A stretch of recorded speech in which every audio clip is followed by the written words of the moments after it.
Sandra, I hope that's how I pronounce your name. This is actually a really, really good question, and I'm super excited to address this. If I'm open to a relationship with my narcissistic mom, if she does any of the healing, then how would I actually know she's done the healing? Because she'd have to break a boundary in order for me to find out about it. And let me preface this by saying this is what I have done, and this might not necessarily work for everybody, but this is just what I have done. With my narcissistic brother, before I get to my mom, I have removed all easy ways for him to contact me. So I have blocked him on my phone. I have blocked him on social media. I had to block him on Cash App because he started contacting me there. I have removed every easy way for him to contact me, meaning he can still mail me a letter. I have chosen not to do that with my mom. I have not blocked my mom on my phone, and I don't know if she's blocked me, but I don't think she has either. However, we are no contact with each other. There's been no communication except for the one moment where we went no contact, and then she has sent me one text message since then.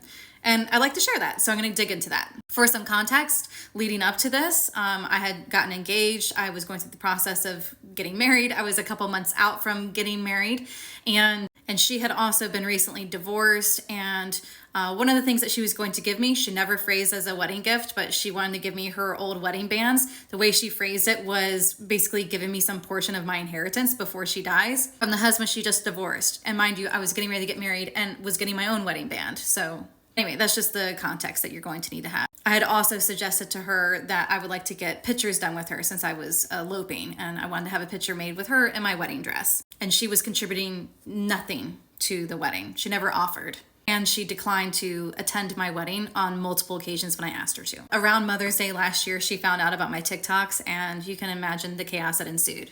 Here we go. This is me responding to her finding out, and I said, yeah, I'm sorry I feel this way too. I wish you talked to me about it instead of ignoring it. I never meant for you to see those, meaning my TikTok videos, but it's true.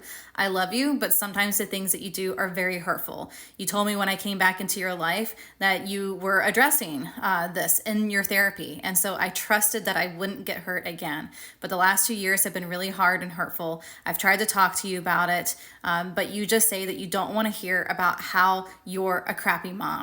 But that Christmas, narcissistic brother ruined was hurtful because she participated in that to a great extent.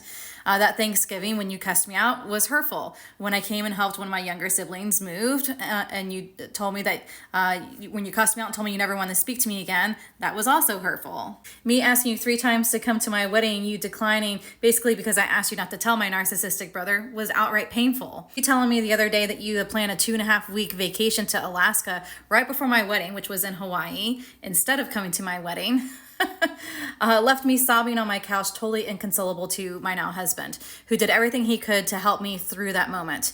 You not asking anything about my wedding has been hurtful. You not wanting to come see my dress in person at the dress fittings or otherwise has been hurtful. Your lack of excitement for me during this time has been sad. Even when I sent you a picture of my wedding shoes, I sent that to so many people and they all commented about how pretty they were and how they went so well with the dress, and you just said they looked painful. It just seems that even the little things that you're trying to do are bring me down. Me asking you to contribute any amount of money, like getting our picture taken together in my dress, and you saying that something that you were going to give me anyway, the wedding band, which again was an heirloom that she thought that she was giving her an inheritance that I was going to be getting early, was not at all associated with my wedding when we had the discussion.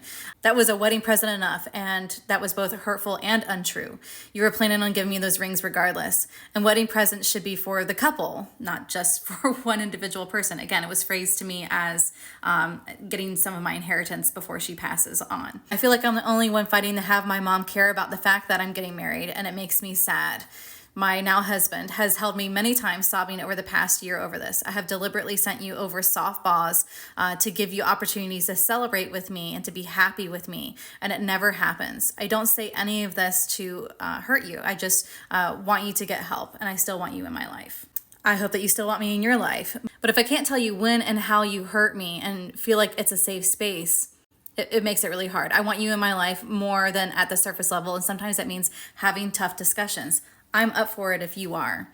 And her response, shall I tell you of my hurts? Seriously, I wanted to come to your wedding, but it wasn't really an invite. Invite with conditions. Anyone else get that kind of an invite? Every single person got the same invite. Please do not tell my narcissistic brother when my wedding date is, because I don't want him to ruin the day. Literally every single person that came. I felt uninvited. I literally don't know why, because I asked every single person, please come to our wedding, Please, if my brother reaches out to you, don't tell him when my wedding date is. Removing things for the sake of time and privacy and it not being relevant. But my mother then says, you say you want freedom from your horrible mother. I never called her horrible. So this is where they start putting in words in your mouth that you never said. You can have it. I am not enslaving you. They get really dramatic. Nothing I do is right. I mean, nothing you're doing in this conversation is right. Then she continues to sort of threaten me, I guess you could say. Next time you yet again need help getting out of the ridiculous situation you got yourself into, don't call me. I mean, okay. Certainly there have been times over my life I've called my mom and had been going through some things, and apparently like I'm never allowed to in any way feel like I have a mom. She just wants to make sure that that is really clear. Since it will all be my fault somehow that you got there. I never said any of these things, right? Logic and reason don't matter to people with narcissistic personality disorder. I don't know why she's using this quote, put me in my place. I never said this about her at all. And never talk to me again. Okay. I support that. Okay. And yes, I think you need help and I hope that you get it. Okay. But I'm just an alleged narcissist. And of course, that's what I would say because I'm sick and you're so obviously healthy. It's like, you're so close to the point, so close. And so I respond with, I love you, just so you know. Like, I really do actually love you. You're my mom, and that's never going to change. But I need to feel safe from all of this drama and stuff. I need to be able to talk to you about how you've hurt me. I deserve to have a mom who will listen without attacking me like you've done in these recent texts and several over the last 2 years. I'm done being hurt in this way, and I hope that you're done hurting me like this. Having conversations like this is hard, but they're worth it. I hope that you will have these conversations with me. I'm still planning to come to town in a couple of weeks and haven't canceled our dinner plans. Would you still like to get together to have some of these difficult conversations? I go on to say, the choice is yours. I'm just done being hurt by you. I'd like to have these conversations. I hope you can find it in your heart to have this conversation with me. I love you. And that was the last conversation that we had until February 26th. And there's not really much of an update. She just sent me this YouTube video, pastor or something that she watches. She's a very religious person. No shame on anyone who is religious. I am not. And this particular YouTube video is about how someone is too prideful to like respond to other people. Like they're too stuck in themselves. And I think that she is trying to imply that I'm too prideful to communicate with her and to forgive her. But she doesn't really look in the mirror and realize that that's projection, that she's actually the one that's too prideful. I'm doing the best I can to swallow my pride and say, let's have this tough conversation. And she has not done that. She sent this with zero context. There's no text underneath this or in front of it. I haven't deleted or removed any. This is like literally the totality of it. So I don't know. Long story short, she can communicate with me anytime she wants to. She has just chosen not to do so.